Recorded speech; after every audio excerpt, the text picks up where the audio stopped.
Ito ang reading mo, Capricorn. Welcome back to our channel. Naway nasa mabuti kayong kalagayan while watching the channel. This is a general reading. Kayo nang bahalang magpalit-palit ng situation nyo sa reading ko.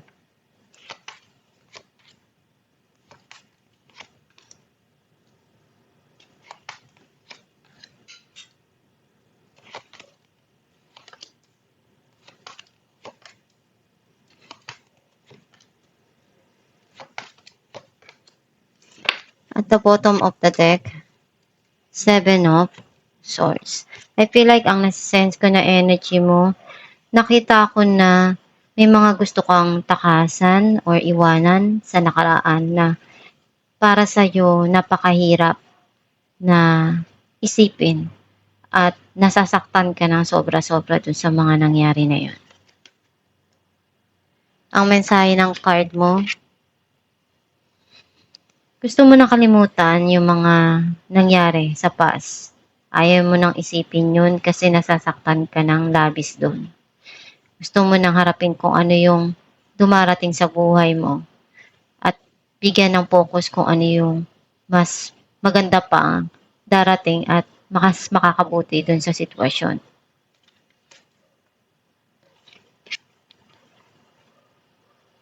Nagkakaroon na ng linaw yung mga nangyari.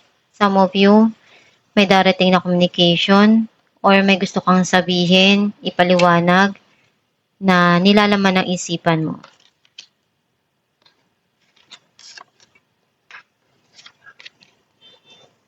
Gagawin mo lahat para sa mga goal mo. Hindi ka basta-basta susuko. Gusto mong ma-achieve kung ano yung mga pangarap mo sa buhay. Some of you, may tao na gustong ipakita kung ano yung kanyang nararamdaman, yung passion niya towards you. May darating dito na changes or transformation sa buhay mo. Hindi ka basta-basta madali na napopol or nabibili ng mga material na bagay.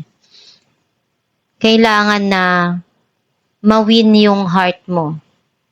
Kailangan na may pakita sa'yo yung totoo na pagmamahal. Some of you, gagawa ka ng paraan para magtagumpay sa buhay. Kung ano yung pagkukulang, ikaw na yung nagpupuno, ikaw na yung nagbibigay. Kung ano yung nararamdaman mong kailangan na ibigay at punuan sa sarili mo, ikaw na yung gagawa nun. Hindi mo na iaasa sa iba. Some of you, dun yung pagmamahal nitong tao na to na gusto niyang punuan.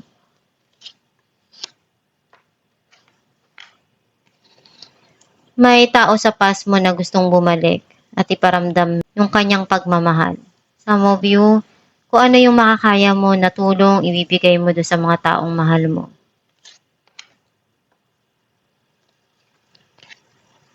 Magkakaroon ng reunion or pagkikita or magkakaroon ng pagkaayos. Clarify natin ang 8 of Cups, the Lovers, and 10 of Pentacles.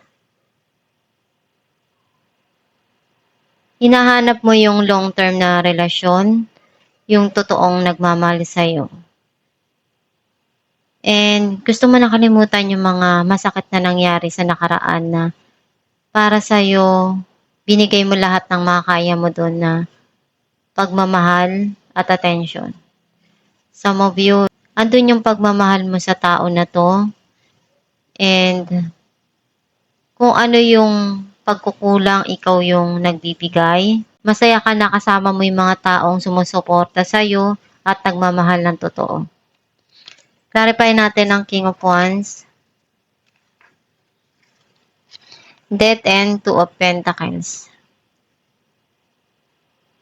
Kailangan mong balansehin yung mga dumarating at kinakaharap mo sa buhay para hindi ka ma-exhausted. Magkakaroon ng pagbabago dito. And gagawin mo lahat ng makakaya mo para magtagumpay or ma-achieve mo kung ano yung goal mo. Clarify natin ang The Magician. Some of you, itong tao na to, unti-unting magbabago siya, pero right now, urong-sulong siya sa mga desisyon niya. 4 of Pentacles, and the Devil. Hindi ka pa rin makalimot sa mga nangyari sa nakaraan. You still holding back dun sa past person. And may mga gumugulo pa rin sa isipan mo. Tinatry mong gawin lahat ng makakaya mo para makaalis dun sa mga nangyari sa nakaraan na hindi mo makalimutan. Clarify natin ang Six of Cups.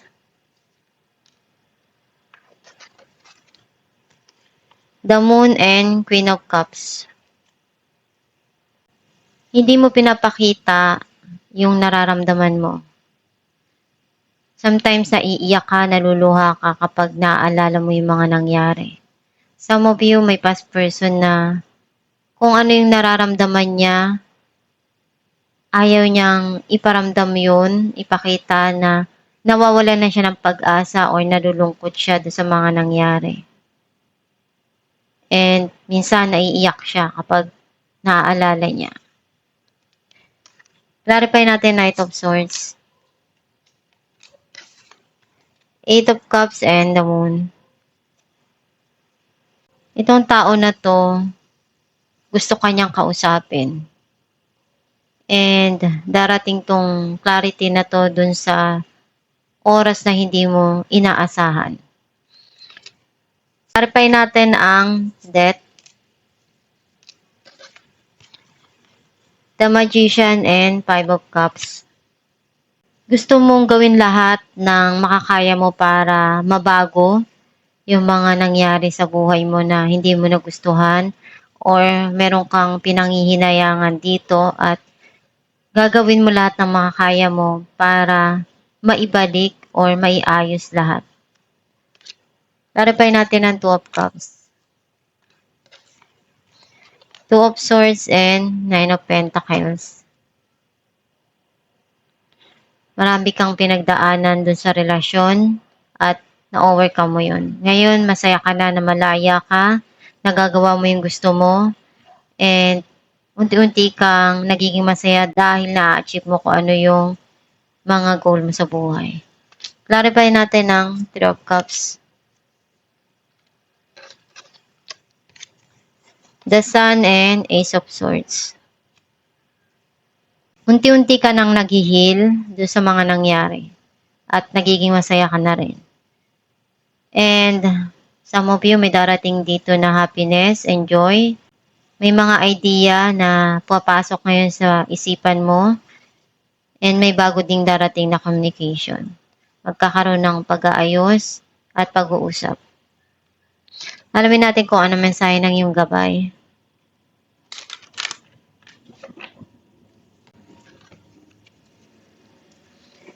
Law of Attraction.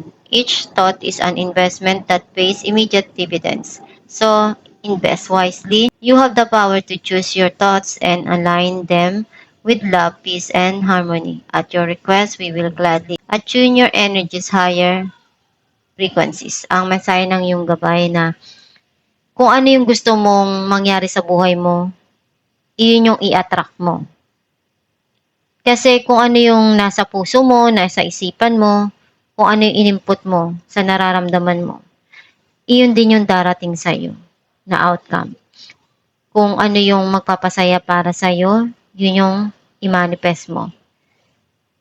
Magdasal ka lang palagi para makuha mo kung ano yung pinapangarap mo sa buhay at huwag kang susuko sa mga pinagdadaanan mong pagsubok.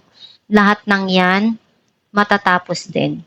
Basta, alamin mo lang sa sarili mo kung ano yung mga tamang desisyon na gagawin mo at ibibigay mo dun sa mga situation na papasok sa buhay mo.